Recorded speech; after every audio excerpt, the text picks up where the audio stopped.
안녕하세요. 자, 우리 기관에서 물품을 구매할 때 장기요양 기관은 부가세 신고를 안 하기 때문에 지급한 부가세를 환급받을 수 없는데 왜 부가세를 주면서 거래를 해야 하지? 라는 궁금증이 많이 생깁니다. 당연한 궁금증이죠. 이러한 이유로 장기요양 기관에서는 세금 계산서나 현금 영수증을 발급받지 않고 부가세 없이 거래를 하는 경우가 생기곤 하는데요. 혹시 여러분은 장기요양 기관에서 부가세 없이 거래를 하게 될 때의 불이익에 대해서 생각해 보신 적이 있으신가요? 그래서 이번 영상 교육을 통해서 부가가치세는 무엇이고 장기요양 기관에서 부가가치세는 어떻게 관리해야 하는지, 또 현금 영수증이나 세금 계산서를 어떻게 처리해야 할지에 대해서 알기 쉽고 구체적으로 안내해 드리고자 합니다. 장기요양 기관의 세무나 회계는 사실 알고 보면 대단히 쉽고 특별한 내용이 그렇게 많지 않습니다. 다만 누군가가 이러한 내용들을 여러분께 쉽게 알려드리지 않았기 때문인데요. 이번 영상을 통해서 저희 케어스토리 장기요양 기관들은 부가가치세와 현금영수증, 세금 계산서, 비영리 사업 등에 관해서 정확하게 이해하고 업무에 임하실 수 있도록 한 단계 업그레이드하는 시간을 갖도록 하겠습니다. 자, 그럼 저와 함께 살펴보실까요?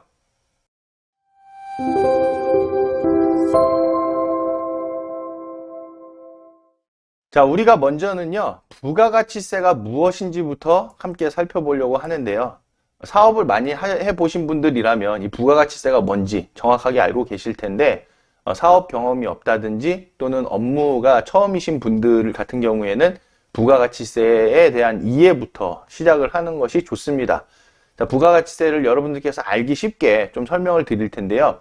먼저는 이 부가가치세라는 것은 정부에서 사업체의 소득을 파악하기 위해 붙이는 세금이다 라고 이해하시면 좀 편해요. 예를 들어서 한번 살펴볼게요. 먼저는 연필 생산 업체가 있는데 이 연필을 생산하기 위해서 재료를 구매할 거 아니에요.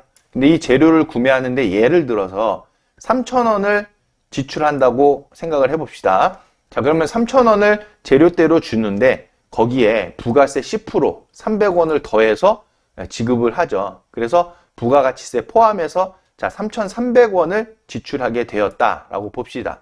자, 그런데 이 재료를 3,300원에 부가세 포함해서 샀어요. 그래서 연필을 만들어 가지고 10,000원에 팔게 되었다고 해볼게요. 그러면 10,000원에 팔 때에 부가세 10%까지 해서 11,000원을 받게 되는 것이죠. 자, 그러면 판매액에 당연히 1,000원까지 포함해서 11,000원을 받게 되는 겁니다.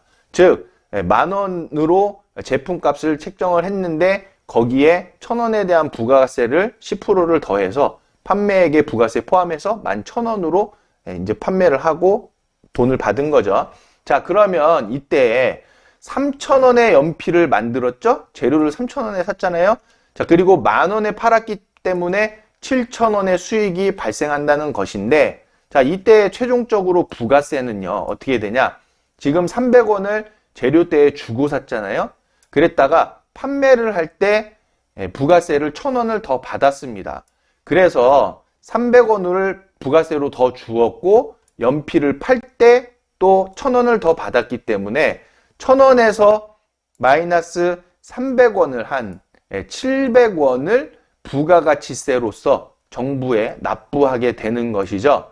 자, 그러면 정부에서는요, 이 부가가치세, 즉 재료를 살 때 10% 더 주고 또 판매를 할 때 10% 더 받고, 그래서 더 받은 금액 마이너스 준 금액 해서 그 부가세를 통해서 정부는 무엇을 알 수 있냐면요, 수익이 얼마가 났는지를 알 수 있다는 거예요. 지금 이 경우에는 10,000원에 물건을 팔았고요, 3,000원의 재료를 사왔잖아요. 그래서 7,000원의 수익이 남았고 그 7,000원에 대한 10%를 납부하게 된 꼴이나 다름없는 거거든요. 그래서 부가세로 700원을 납부하는 것을 통해서 수익이 7,000원이 났다라는 것을 정부에서는 파악할 수 있는 그런 개념이 됩니다.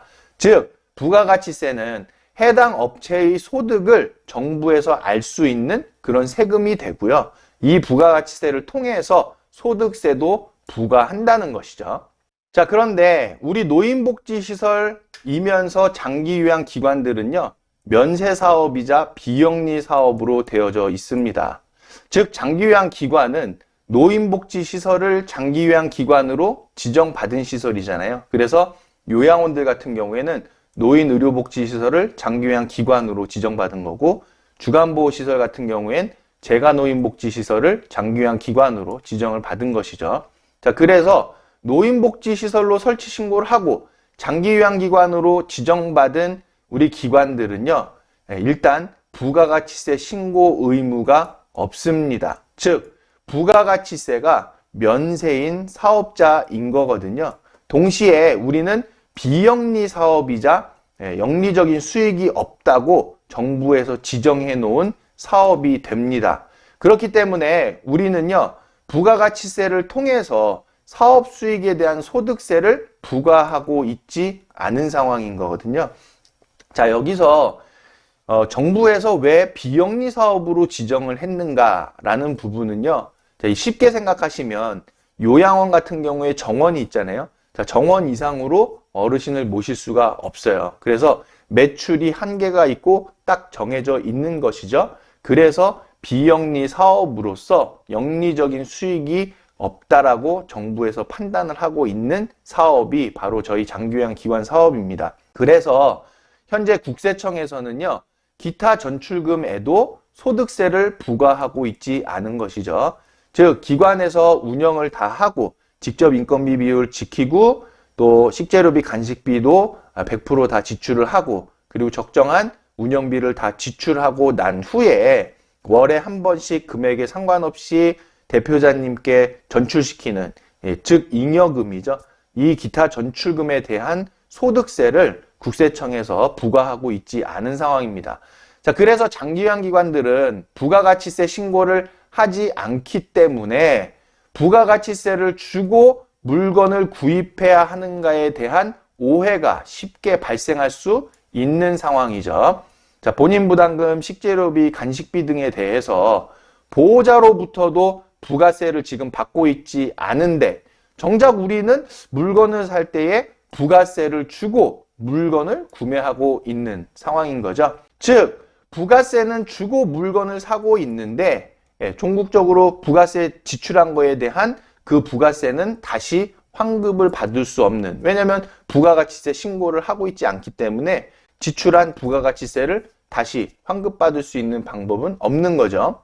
자, 그래서 이런 상황에서 기관이 부가가치세를 주지 않고 만약에 거래를 했다. 자, 그러면 이때에 어떤 문제가 발생할 수 있을지 우리가 한번 살펴봐야 되는데요. 물건을 살 때 등 또 어떤 용역을 진행을 했다든지 뭐 그런 때에 부가가치세를 주지 않고 거래를 하게 되면요, 이 구매처에서도 부가세 신고를 할 수가 없게 되겠죠. 그래서 부가세가 누락이 됩니다. 자, 이 누락된 부가세가 만약에 국세청에서 발각을 하게 되면 구매처에서는 과태료뿐만 아니라 가산세까지 부과할 수 있는 상황에 처해지겠죠. 자, 마찬가지로 장기요양기관에서도요, 구매처에 부가세를 주지 않았기 때문에 구매처로부터 해당 부가세에 대해서 지급 요구를 받을 수 있는 상황이 되는 것입니다. 즉, 쉽게 얘기하자면은 저희 장기요양기관과 구매처가 거래를 했는데 장기요양기관에서 부가가치세를 주지 않았고 구매처에서도 세금 계산서라든지 현금 영수증을 발급하지 않았어요. 그래서 부가가치세가 신고가 이 구매처에서 누락이 됐는데 국세청에서 이 사실을 만약에 알았다. 그러면 이 구매처에다가 부가가치세를 부과할 수 있겠죠. 자, 그러면은 이 구매처에서는 부가가치세를 납부를 해야 되는데 결국에는 여기서 자기네들이 그냥 납부하진 않겠죠. 네, 장기요양기관에다가 우리가 지난번 거래에 부가가치세를 누락했으니 그 부가가치세를 주세요라고 요구를 할 수 있다는 거예요.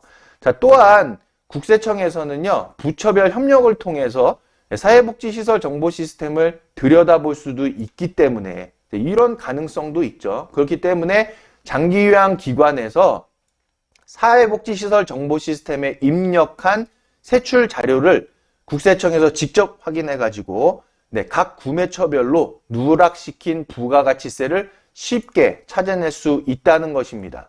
그래서 이에 대한 과태료와 가산세를 구매처에다가 부과할 수 있는 상황이 되는 거죠. 자, 이 과정에서 구매처에서요, 장기요양기관에 누락되어진 그 부가세에 대해서 지급을 요구할 수 있는 상황이 된다는 거예요. 즉, 구매처에서 장기요양기관과 거래하면서 부가가치세를 계속 누락했는데 이게 국세청에 걸린 거예요. 그래서 부가가치세 내세요 라고 국세청에서 명령이 떨어졌다면, 그러면 이 구매처에서는 본인들이 그 내용을 직접 다 납부할 수가 없으니까 그간에 누락했던 부가가치세에 대해서 장기요양기관에다가 요구를 하는 이런 상황이 벌어질 수 있다는 것이죠. 자, 그래서 우리 장기요양기관은요, 현금영수증과 세금계산서에 대한 관리를 잘 하셔야 되는데요. 자, 먼저 우리가 현금영수증부터 살펴보시면요, 현금영수증이 무엇인지부터 간략하게 보면 물품 대금 등에 대해서 현금으로 지급하거나 어떤 은행에서 입금 처리를 하셨을 때, 즉 현금으로 거래가 이루어진 경우에 정부에서 탈세를 막기 위해서 현금영수증을 발급하도록 하고 있는 것이 바로 이 현금영수증입니다. 즉 현금으로 거래했을 때 발급하는 영수증이다라는 건데, 목적은 탈세를 막는 거다라는 건데, 이 탈세가 어느 부분이냐? 바로 부가가치세와 사업에 대한 소득세, 이런 부분인 거거든요. 자, 그런데 현재 장기요양기관에서는 보호자로부터 수납하는 본인부담금, 식재료비, 간식비, 상급침실 이용료에 대해서 보호자분의 현금영수증 발급 요청이 있으면 발급해 드리고 있죠. 네, 발급해 드려야 합니다. 자, 이때에 장기요양기관은요, 부가세가 면세이기 때문에 본인부담금과 식재료비, 간식비 등에 대해서 부가가치세를 얹혀서 보호자분들께 수납하고 있지 않은 것이죠. 본인부담금, 식재료비 및 간식비, 상급침실 이용료가 부가가치세 없이 그대로 보호자분들께 수납을 하고 있는 것이고, 그리고 이 금액들에 대해서 보호자분들께 현금영수증을 발급해 드립니다. 자, 이때에 부가가치세는요, 우리 사업자가 고유번호이기 때문에 현금영수증을 입력할 때에 부가가치세가 산정되지 않은 상태로 입력이 되고 현금영수증이 발급되는 것이죠.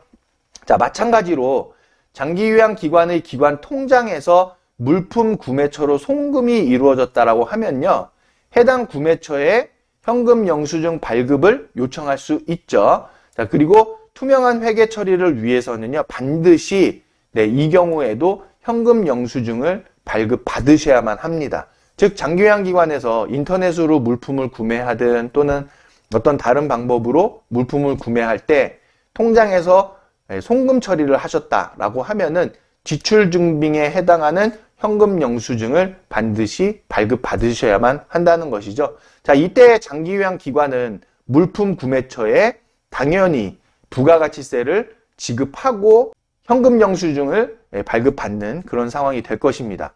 자, 그래서 인터넷에서 물품을 구매할 때에 기관 통장에서 물품 대금을 구매처 계좌로 송금하고 구매처에 사업자 지출증빙 현금영수증을 발급받아서 지출결의서에 증빙영수증으로 첨부해야만 한다는 거예요.